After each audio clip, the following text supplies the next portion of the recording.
नमस्कार प्रिय दर्शकों, हाजिर हूं मैं मंगल राहु युति प्रभाव को लेकर। प्रिय दर्शकों, जन्म कुंडली के प्रत्येक भाव में अंगारक योग का कैसा प्रभाव उत्पन्न होता है, इस विषय पर हमारी बृहद चर्चा जारी है। पिछले सप्ताह हमने लग्न, धन और तृतीय इन तीनों भावों में मंगल और राहु की युति से होने वाले प्रभाव पर चर्चा कर ली है। आज हमारी चर्चा चतुर्थ, पंचम और षष्ठ इन तीन भावों में मंगल और राहु की युति हो तो कैसा प्रभाव जातक के जीवन काल में उत्पन्न होगा, इस विषय पर हम चर्चा करेंगे। प्रिय दर्शकों, पिछले सप्ताह चर्चा के क्रम में मैंने आपको बताया था कि जैसे सूर्य और राहु की युति समाज में कहीं ना कहीं आत्मविश्वास, मान सम्मान में कमी लाने वाली कही जाएगी, और आज इस कलयुग में प्रत्येक व्यक्ति मन के स्तर पर जी रहा है। फलस्वरूप चंद्र राहु की युति विशेष कष्टदायी है। सूर्य राहु की युति भी कष्टदायी है मान सम्मान के रूप में, लेकिन चंद्र राहु की युति विशेष कष्टदायी। लेकिन यही बात अगर हम मंगल के लिए कहें तो मंगल और राहु की युति को हम उतना बुरा नहीं कह सकते हैं, क्योंकि आज के इस परिवेश में हर व्यक्ति अगर आप देखें तो कहीं ना कहीं इसी प्रयास में लगा हुआ है कि अपने आप को सफल करने के लिए वो किसके ऊपर चढ़ जाए और किसके ऊपर चढ़ करके अपने आप को सफलता की बुलंदियों पर पहुंचा दे। तो मंगल पराक्रम है और राहु धोखा, भ्रम। तो इस मामले में मंगल और राहु की युति को हम पूरी तरह से खराब भी नहीं कह सकते। फिर ये दुर्योग है, अंगारक योग, इसका कुछ तो दुष्प्रभाव है।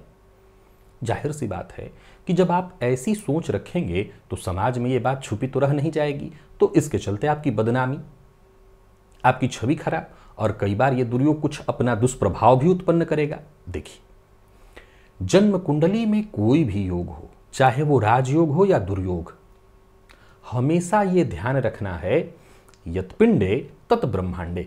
ज्योतिष का ये मूल आधार सूत्र है, इस सूत्र को कभी मत भूलिए। और यत् पिंडे तत् ब्रह्मांडे, इस सूत्र को जब आप याद रखेंगे तो आपको समझ में आएगा क्या कि सिक्के के सदैव दो ही पहलू होते हैं। अच्छाई और बुराई दोनों एक ही सिक्के के दो पहलू हैं, ये अलग अलग नहीं है। जैसे कोई राजयोग है तो वो राजयोग सर्वथा केवल और केवल शुभ फल प्रदायक होगा, ऐसा नहीं हो सकता। उस राजयोग से भी कुछ न कुछ कमी निकल करके अवश्य आती है।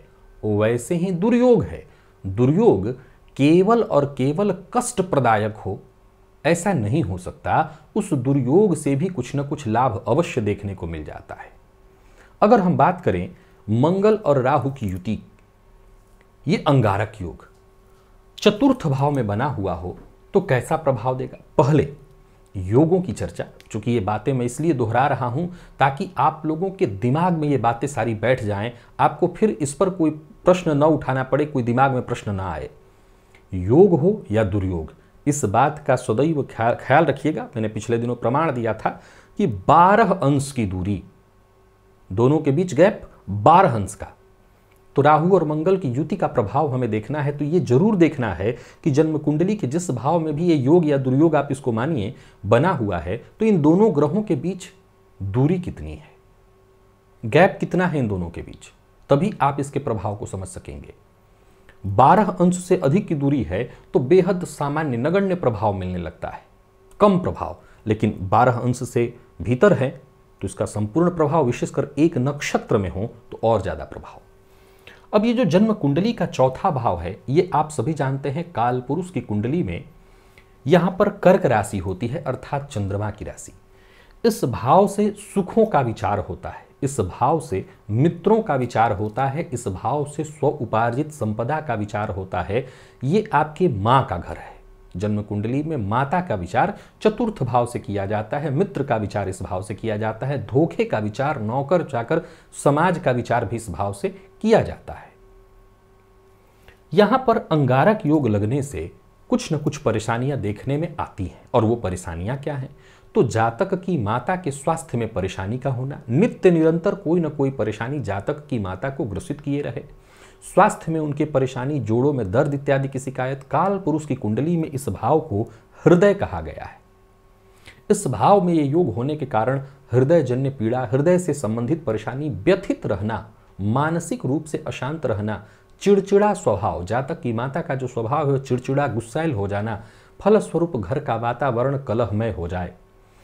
मंगल और राहु की युति की अगर हम चर्चा करें तो मंगल कौन है? तो मंगल छोटे भाई बहनों का कारक है, मंगल पराक्रम का भी कारक है।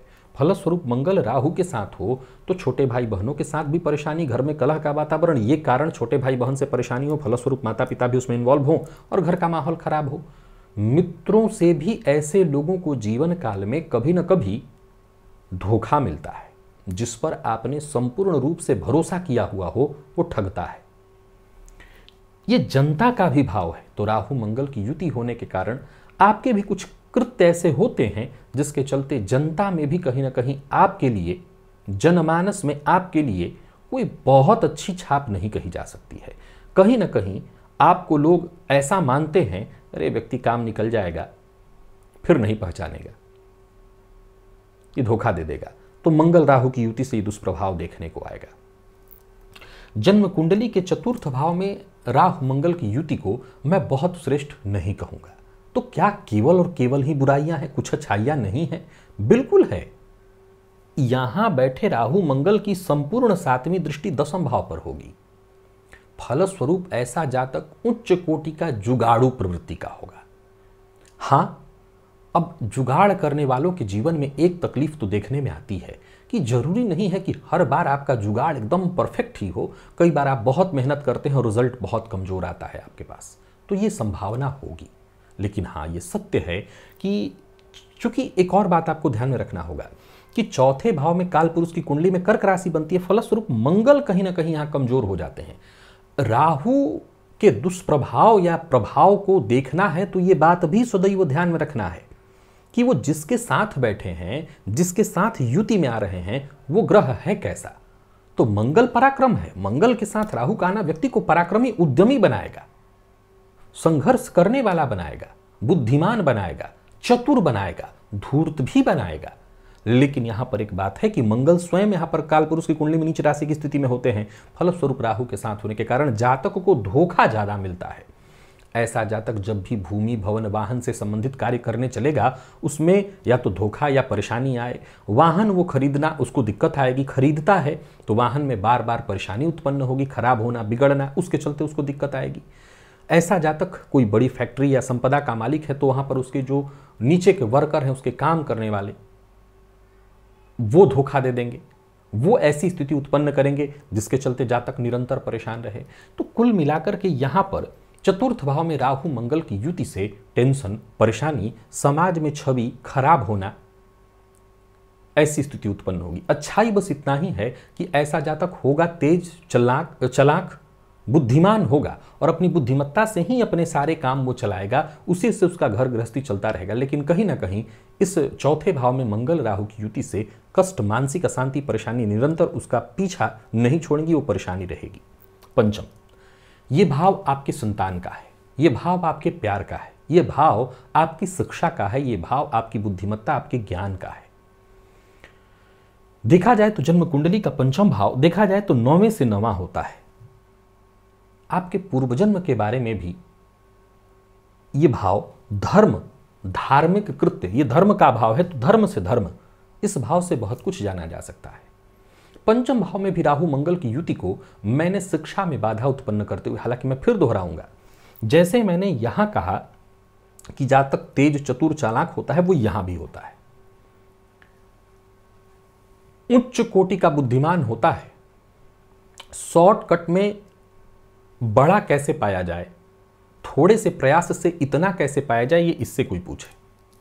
कालपुरुष की कुंडली में पंचम भाव में सिंह राशि होती है। एक ज्योतिषीय तथ्य और तर्क है कि सूर्य राशि में कोई भी ग्रह बुरा प्रभाव नहीं देता, क्योंकि ग्रहों के राजा का यह घर है। तो सिंह राशि में पंचम भाव में राहु मंगल की युति को बहुत खराब नहीं कहा जाएगा, लेकिन कुछ चिंता तो रहेगी। जैसे संतान होने की बारी जब आए तो गर्भपात की संभावना हो, प्रेम के क्षेत्र में परेशानी हो, प्रेम के क्षेत्र में धोखा मिलने की संभावना, गलत फहमी बार बार उत्पन्न हो, धोखे की संभावना प्रबल होगी। चतुर होगा जातक, उसकी चतुराई में कोई कमी नहीं है, आय में भी उसके कोई कमी नहीं है। यहां गौर करिएगा, इस भाव की अपेक्षा पंचम में आय में कोई कमी नहीं आने देगा ये योग, आय की स्थिति बनी रहेगी। लेकिन कहीं ना कहीं पंचम भाव में संतान के साथ संबंध का बिगड़ना, संतान से मतभेद होना, संतान को लेकर के चिंता बने रहे, शिक्षा अगर खुद व्यक्ति कर रहा है, बच्चा है तो उसकी शिक्षा में बार बार बाधा, यानी वो चतुराई बार बार करेगा, पढ़ाई की जगह चतुराई करेगा। वो ये व्यवस्था बनाएगा कि कम से कम मेहनत में अधिक से अधिक रिजल्ट कैसे लाया जाए, वो इस पर ज़्यादा काम करेगा। इस पर जो काम करना चाहिए कि कम मेहनत ज़्यादा से ज़्यादा वो करे, वो इस पर विश्वास नहीं करेगा। तो यहाँ पर थोड़ी परेशानी अवश्य देखने में आ जाती है। प्रेम के मामले में भी ऐसे जातकों को मैंने देखा, बार बार उन्हें धोखा मिल रहा है। वो अपनी तरफ से बिल्कुल लॉयल हैं, सही हैं, सामने वाले के प्रति बिल्कुल वफादार हैं, लेकिन धोखा मिल रहा है उसको। दोनों के लिए, मैं लड़का लड़की दोनों के लिए कह रहा हूं, धोखे की स्थिति है। तो इस भाव में राहु मंगल की युति से कमियां, परेशानियां आ रही हैं। आय में कोई कमी नहीं है, जातक एक्स्ट्रा इनकम के लिए निरंतर प्रयत्नशील हो, एक्स्ट्रा आय के लिए प्रयत्न करता रहे और आय के रास्ते उसको मिलेंगे, बनेंगे भी। लेकिन कहीं ना कहीं जैसा मैंने कहा, परेशानी की स्थिति तो रहेगी, चाहे वो प्रेम हो, संतान हो, यहां पर उसको दिक्कत देखने को मिलेगा, कष्ट उसको देखने को मिलेगा। अब बारी आती है षष्ठ भाव की। अच्छा, यहीं पर रोक करके एक और बात मैं क्लियर कर दूं ताकि ये बात आप भूल न जाएं। प्रिय दर्शकों, ये बात हमेशा याद रखिएगा, हमेशा इस बात को कभी मत भूलिएगा कि योग और दुर्योग के पावर में भी, शक्ति में भी वृद्धि और कमी आती है। एक तो अंश बल से, दूसरा जैसे जन्म कुंडली में कोई राजयोग हो और उस राजयोग पर किसी शुभ ग्रह की दृष्टि पड़ जाए तो वो राजयोग परम राजयोग की स्थिति में आ जाएगा और वो जातक को हर सुख प्रदान करने वाला बन जाएगा। एक, जन्म कुंडली में कोई राजयोग हो और ऐसे राजयोग पर शुभ ग्रह की दृष्टि उस राजयोग को बूस्टर बल दे देगा, बूस्टअप कर देगा और ज्यादा वो बली हो जाएगा। वैसे ही राजयोग पर पापक ग्रह की दृष्टि से उसके प्रभाव में कमी आ जाती है। दुर्योग के बारे में भी यही बात लागू होती है कि अगर दुर्योग हो और ऐसे दुर्योग पर शुभ ग्रह की दृष्टि पड़ जाए तो वो दुर्योग कम प्रभावी हो जाएगा या उसका प्रभाव बहुत कम हो जाएगा। वैसे ही अगर किसी दुर्योग पर पापक ग्रह की दृष्टि पड़ जाए तो वो दुर्योग और खतरनाक हो जाता है और वो जिस भाव में भी बना होगा, जैसे चतुर्थ में ही लीजिए या पंचम में ही लीजिए, अंगारक योग बना है, इस पर शनि की दृष्टि पड़ जाए तो ये केवल घर तोड़ने वाला होगा। जातक का घर बिल्कुल बिखर जाएगा। संतान पर पड़ जाए तो संतान सुख बाधित कर देगा, जीवन में कहीं भी शांति नहीं, प्रेम नहीं, केवल और केवल कमियों को ला देगा। लेकिन यही दुर्योग अगर षष्ठ में हो तो ये अपने आप में महान राजयोग है। मंगल षष्ठ में होकर के कारक बनते हैं और राहु भी षष्ठ में कारक होते हैं। फलस्वरूप ये दोनों ग्रह कारक की स्थिति में होने के कारण जन्म कुंडली के षष्ठ भाव में कालपुरुष की कुंडली में कन्या राशि होती है, जहां मंगल कारक नहीं माने जा सकते, लेकिन वो इस भाव के कारक हैं और फलतः राहु और मंगल की युति को षष्ठ भाव में श्रेष्ठ कहा गया है। ऐसा जातक प्रबल शत्रुहंता। हाँ, ये सूत्र हमेशा ध्यान रखिएगा कि ऐसा जातक भूलकर भी किसी को कर्ज नहीं दे सकता। कर्ज ले सकता है, दे नहीं सकता, दिया तो पैसा डूबेगा। लेकिन ऐसा जातक उच्च कोटि का शत्रुहंता होगा, शत्रुओं पर उसकी पकड़ रहेगी, शत्रु भी उसका सम्मान करेंगे। राहु मंगल की युति जन्म कुंडली के षष्ठ में हो तो कोर्ट कचहरी की स्थिति में ऐसे जातक को जीतना ही जीतना है। ऐसा जातक एक नहीं कई एक तरह का काम अपने जीवन काल में करेगा और कई एक तरह के काम को करके धन लाभ अर्जित करने वाला है। ऐसा जातक राजनीति से जुड़ जाए तो प्रबल लाभ। ऐसा जातक एक बार को चाहे कितना भी मजबूत शत्रु क्यों न हो, शत्रु के साथ अगर भिड़ जाता है तो शत्रु को हरा कर ही दम लेगा। नौकरी से ज्यादा ऐसे लोगों को व्यापार में सफलता मिल सकती है। अब ये अलग बात है कि लग्न पर निर्भर करेगा कि किस लग्न में ये स्थिति बनी हुई है, पर षष्ठ का राहु मंगल संबंध जातक को राजनीति में भी सफलता दिलाएगा। ऐसे जातक जिनकी जन्म कुंडली के षष्ठ भाव में राहु मंगल की युति है, उन्हें दुर्घटना को लेकर के सदैव सतर्क और सावधान रहना चाहिए। वाहन चलाते समय जितना हो सके सावधानी बरतिए, क्योंकि दुर्घटना की ये प्रबल संभावनाओं को जन्म दिलाएगा। कभी किसी को कर्ज न दीजिए भूल करके भी। साथ ही साथ ऑपरेशन की नौबत ये जीवन काल में सदैव लेकर के आता है, इस मामले में भी सावधानी बरतनी होगी। और साथ ही साथ नजर लगने की शिकायत, व्रण या घाव, गुप्तांगों में कहीं ना कहीं घाव, फोड़ा, फुंसी की संभावना भी ऐसे जातकों के जीवन काल में देखने में आती है। तो स्वास्थ्य से संबंधित थोड़ी परेशानियों का जन्म यहाँ हो जाता है, लेकिन बाकी के मामलों में, धन के मामले में, सफलता के मामले में, समाज में मान सम्मान, या यूं कहें कि जातक उद्यमी, पुरुषार्थी, पराक्रमी और अपने पराक्रम के बदौलत जीवन काल में हर सुख जो कि एक आम आदमी कल्पना करता है उसे हासिल हो जाता है। आज हमने 3 भाव की चर्चा की, गौर करिए। प्रथम भाव, द्वितीय, तृतीय। तृतीय में मैंने बहुत अच्छा कहा था। प्रथम में भी जातक के बारे में ठीक ही कहा, धन भाव में थोड़ी परेशानी, लेकिन धन के मामले में कोई बहुत चिंता नहीं। चतुर्थ भाव में बिल्कुल ठीक नहीं कहा जा सकता। पंचम में फिर भी ठीक। षष्ठ में बहुत अच्छा। षष्ठ भाव में ये युति बहुत श्रेष्ठ। अब मान लिया जाए कि षष्ठ भाव में राहु मंगल की युति पर किसी शुभ ग्रह की दृष्टि पड़ जाए तो, और पाप ग्रह की दृष्टि पड़ जाए तो क्या अंतर आएगा? शुभ ग्रह की दृष्टि से शत्रु कम से कम होंगे, शत्रुओं से कोई नुकसान नहीं होगा। पाप ग्रह की दृष्टि पड़ने से शत्रु बहुतायत होंगे, पर बिगाड़ वो तब भी कुछ नहीं पाएंगे। रोग की स्थिति जरूर बन सकती है, रोग से जातक को परेशान होना पड़ सकता है। राहु मंगल की युति षष्ठ में है तो नजर इत्यादि से बचना चाहिए, और कोई भी कार्य करने से पहले हल्ला उसका मत करिए, काम बन जाए इसके बाद ही लोगों को पता चलना चाहिए। तो आप अपनी जन्म कुंडली में अवश्य मिला लीजिए क्या इन 3 में से किसी भाव में राहु मंगल की युति है।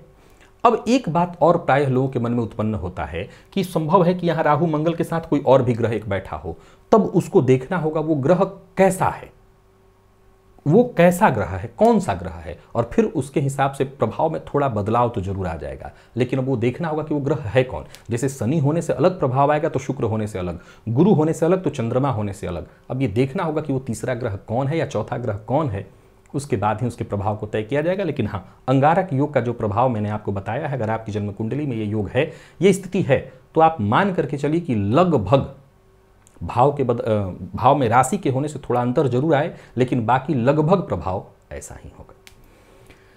तो बाकी के भावों में चर्चा लेकर के उपस्थित होऊंगा, और आखिरी जब भाव हम पहुंचेंगे 12वें भाव पर, तो मैं इसका उपाय बताऊंगा कि क्या किया जाए जिससे इसमें थोड़ी राहत मिले। आज के लिए बस इतना ही, इजाजत दीजिए, पुनः मुलाकात होगी। तब तक के लिए नमस्कार।